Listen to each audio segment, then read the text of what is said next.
உங்களுக்கு தெரியும் இன்னொரு சந்தேகம், நம்ம இந்த வடசென்னை அனல் மின் நிலையத்தில் இந்த சாம்பல் மேடு, இந்த குசஸ்தலையாரில் நானே பார்த்துக்கிறோம், அந்த செய்திகள்லையும் அந்த சாம்பல் மேடு உருவாகுது. இந்த மேட்டூர் அனல் மின் நிலைய திட்டத்திலேயோ இல்லாட்ட அந்த நெய்வேலி அனல் மின் நிலைய திட்டம் அங்கே மற்ற இடங்களில் இந்த அளவுக்கு சாம்பல் மேடு உருவாகுது இல்லையா சார்? இல்லை இருக்குது சார், அது இருக்குது. உங்களுக்கு வந்து நீர்நிலைகள் இல்லை, இடத்த வந்து பக்கத்தில் உங்களுக்கு அருகாமே மேட்டூர்ல இருக்க காவிரியாறு ஓடுது சார். ஆமாம், அங்கே இருந்தாலும் என்ன பண்ணுறாங்கன்னா அதை ஸ்டோரேஜ் பண்ணுறதுக்கான வழிமுறைகளை வேற வகையில் கையாளுறாங்க. அதையே அங்கே கையாள மாட்டேங்கிறாங்கிறேன். சார் என்ன பிரச்சனை ஆயிருக்கு ஏற்கனவே இதில்? அதாவது சார், அரசு நடத்தக்கூடிய நிறுவனங்கள் எல்லாமே கேட்டிங்கன்னா முழுக்க நாங்கள் சொல்கிறது அரசு நடத்த நிறுவனம் இல்லை, தனியார் நடத்த நிறுவனங்களும் இதே பிரச்சனை தான். என்ன பிரச்சனை? பாதுகாப்பு ஏற்பாடுகள் பண்ணல. ஏன்னா இதுக்கு செலவு நிறையா பண்ணணும் சார். செலவு நிறையா பண்ணணும். முதலாளிகளை பொறுத்த வரைக்கும் லாபம், அரசை பொறுத்த வரையும் அதே மனநிலையில் தான் இருக்காங்க. இதில் கமிஷன்கிற வகையில் நிறையா போகுது. அதனால வந்து இதற்குள்ள வந்து இவ்வளவு பிரச்சனைகள் வந்து இருந்துட்டு இருக்கு. ஆனால் இது சென்னைக்கு தலைநகரத்துக்கு அருகிலேயே இருக்குது. அதனால அந்த இன்னைக்கு கருத்து கேட்பு கூட்டத்தில் இன்னொன்று ஒரு முக்கியமாக கேட்கணும்னு நினைச்சேன். உடல் ரீதியாக அவங்களுக்கு என்ன பாதிப்பு, அந்த வசிப்பிடங்களில் என்ன பாதிப்பு, இந்த மீனவர்கள் மீன் பிடிக்க போதில் என்ன பாதிப்பு, நீங்கள் சொல்ல மாதிரி அந்த சதுப்பு நிலங்கள் முகத்துவாரத்தில் என்ன பாதிப்பு, அவங்க அந்த கருத்து கேட்பு கூட்டத்தில் சொன்னாங்களா? சொன்னாங்க சார், அந்த பகுதி மக்கள் சொன்னாங்களா? அதாவது என்ன கேட்டிங்கன்னா தொடர்பான நிறைய ஆய்வு கட்டுரைகள் வந்திருக்கு, எல்லாமே வந்திருக்கு. நிறைய இன்னைக்கு மக்களும் சொன்னாங்க. என்னன்னு கேட்டிங்கன்னா அங்கே இருக்கக்கூடிய கருத்து கேட்பு கூட்டத்திலேயே ஒரு 600லேருந்து 700 பேர் கலந்துருப்பாங்க. எல்லாமே 800 வசிக்கிற மக்கள் தானே? பல பகுதியிலேருந்து வந்திருந்தாங்க. 800 இருக்கிறவங்க கொஞ்சம் கூடுதலாக. அந்த மக்களுக்கு அது நல்ல அவேர்னஸ் இருக்காது. இருக்கு மக்களுக்கு வந்து என்ன கேட்டிங்கன்னா இதில் வந்து என்ன கேட்டிங்கன்னா திமுக அரசியல் கட்சி சார்ந்தவர்களுடைய மனநிலை ஒன்றும் சரி. ஏன்னா அவங்களுக்கு வந்து எப்பொழுதுமே கேட்டிங்கன்னா இந்த மாதிரி திட்டங்களில் கான்ட்ராக்ட். அதனால அவங்களுக்கு வந்து என்ன கேட்டிங்கன்னா லேபர் கான்ட்ராக்ட் கிடைக்கி உள்ளுக்குள்ளே கான்ட்ராக்ட் எடுப்பாங்க. அவங்க அணுகுமுறைங்கிறது ஒன்று, மக்களுடைய அணுகுமுறைங்கிறது ஒன்று. நாம் கலந்துக்கிட்டீங்களே 2 விதமாக இருப்பாங்க. எப்பொழுதுமே நாங்கள் கருத்து கேட்பு கூட்டம் இந்த மாதிரி பார்க்கும் பொழுது, ஏன்னா அதுக்குள்ள அவங்களுக்கு வந்து என்ன கேட்டிங்கன்னா லாரி டெண்டரு, லேபர் டெண்டரு உள்ள இப்படி அது ஒரு டீம் உள்ள போயிட்டே இருக்கு. பெரிய அளவுக்கான வகையில் இருக்கு. சாதாரண மக்களுக்கு என்ன பாதிப்பு சார்? சாதாரண மக்கள் அதான் சொல்றாங்க. இப்போ வந்து அதிகமான காற்று மாசுபாட்டால ஆஸ்துமா, காற்று மாசாவது அனல் மின் நிலையத்தால, ஆமாம், ஆஸ்துமா, கேன்சர், அதே மாதிரி வந்து கிட்னி பாதிப்பு, ஈரல் பாதிப்பு, நுரையீரல் பாதிப்பு, குழந்தைகளுடைய நரம்பு மூளையை தாக்கி குழந்தைகளுடைய அறிவு கவனம் செலுத்துகிற அளவுக்கான நிலை பாதிப்பு இருக்கு. இது ஆய்வாகவே சொல்லியிருக்காங்க. இது எல்லாமே இந்த சாம்பல் கழிவுகளால. சாம்பல்ங்கிறது ஒரு வகை சார். சாம்பல்ங்கிறது இது கீழே ஃபில்டர் ஆகி வர்றது, சரி, தண்ணி கீழே ஃபில்டர் ஆகி வர்றது. இன்னொன்று இந்த ஏர் பொல்யூஷன். Air pollution. ஆமாம், இதில் வரக்கூடிய ஆசிட் பல்வேறு வகையான இது இருக்கு.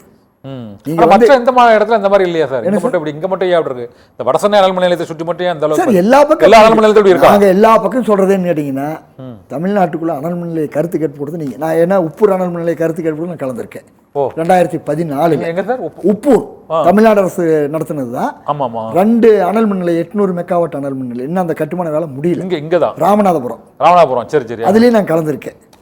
அதே நான் கலந்து கொள்ளாது. அது இல்லாம நாங்க ஈரோட்டுல, திருச்சியில இப்படி பல கருத்து கேட்பு கூட்டம், அனல் மின் நிலைய கருத்து கேட்டு கூட்டம். நாங்கள் எல்லா இடத்துலையுமே சொல்கிறதுன்னு கேட்டிங்கன்னா, நீ இவ்வளோ சொல்கிறீங்கள, இங்கே வந்து இஐ அறிக்கை வச்சு நாங்கள் இப்படி எல்லாம் அந்த காற்றை, நீரை, மண்ணை இதெல்லாம் பாதிக்க மாட்டேன்னு சொல்கிறீங்கல்ல, எங்காச்சும் ஒரு இடத்த காட்டுங்க. பாதிப்பு ஏற்படாத போதே இல்லை இருக்கு. நாங்கள் பேசாமையே போயிடுறோம். சரி சரி, உண்மை அது கிடையாது சார். என்ன பிரச்சனைன்னா சர்க்கரைன்னு எழுதி வச்சா இனிக்காது.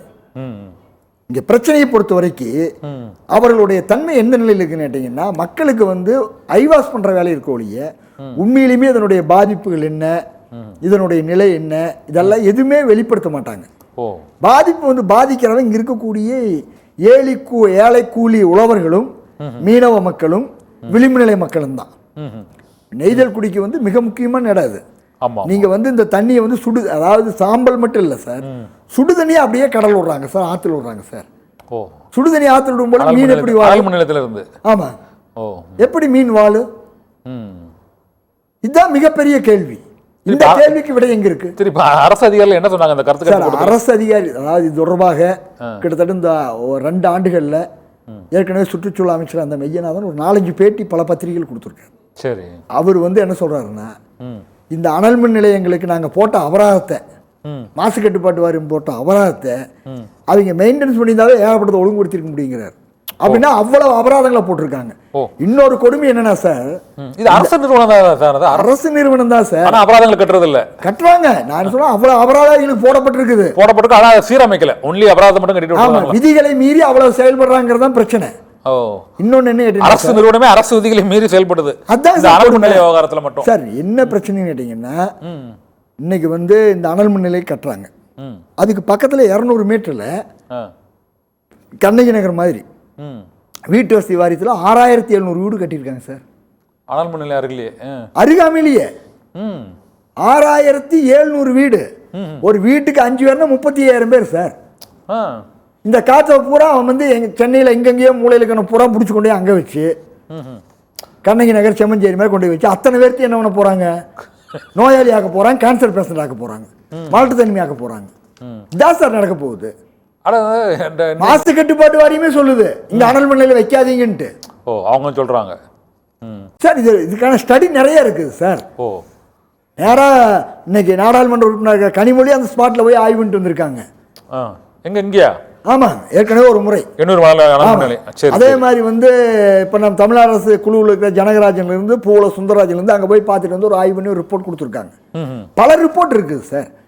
என்னன்னா இந்த ரிப்போர்ட் எல்லாம் எதையும் எடுத்துக்கொள்ளாமல் இந்த அனல் மின் நிலையத்துக்கு வந்து இன்னைக்கு கருத்து கேட்பு ஏற்கனவே 2 முறை அறிவிச்சு ரத்து பண்ணாங்க, சரி. இன்னைக்கு நடத்தியிருக்காங்க. இதுல மிகப்பெரிய பிரச்சனை என்ன சார்? ஒரு கருத்து கேட்பு கூட்டம் நடக்கும்னா கருத்து கேட்பு கூட்டமே எதுக்காக நடக்குதுன்னா காற்று மாசு, நீர் மாசு, ஒளி மாசு, மண் மாசு, பல்லுயிர் சூழல் மாசு, சமூக பொருளாதார நிலை பாதிப்பு, இந்த 6ஐயுமே ஒரு 3 மாசம் ஸ்டடி பண்ணி சரி. ம், அதை வந்து டேர்ம்ஸ் ஆஃப் ரெஃபரன்ஸ் சொல்லுவாங்க, சரி. சியா வந்து கொடுப்பாங்க. அதை ஸ்டடி பண்ணி இந்த மாதிரி எல்லாம் மாசு இருக்குது, இது இப்படி எல்லாம் சரி பண்ணுங்கிறது தான் அதனுடைய இது. ம், இந்த ஆய்வெல்லாம் பண்ணினதே 2018 சார். ஓ, ம். 18 பண்ணிருக்காங்க. 6 வருஷம் ஆயிடுச்சு. என்ன நகைச்சுவைன்னா ம், ஒரு ஆய்வறிக்கை தண்ணி குடிங்க, தண்ணி குடிங்க. ஒரு ஆய்வறிக்கை 3 ஆண்டுகளுக்கு தான் செல்லுபடியாகும். ஓ, 2018, 20, 6 வருஷத்துக்கு அப்புறம் அதே ஆய்வறிக்கை வச்சுதான் இந்த கருத்து கேட்பு நடக்குது. அப்ப அப்படின்னா அடிப்படையிலேயே தவறா இருக்கு. எந்த அறிக்கையை வச்சு பண்ணாங்களோ அந்த அறிக்கையே தவறானது சார். ம், ம்.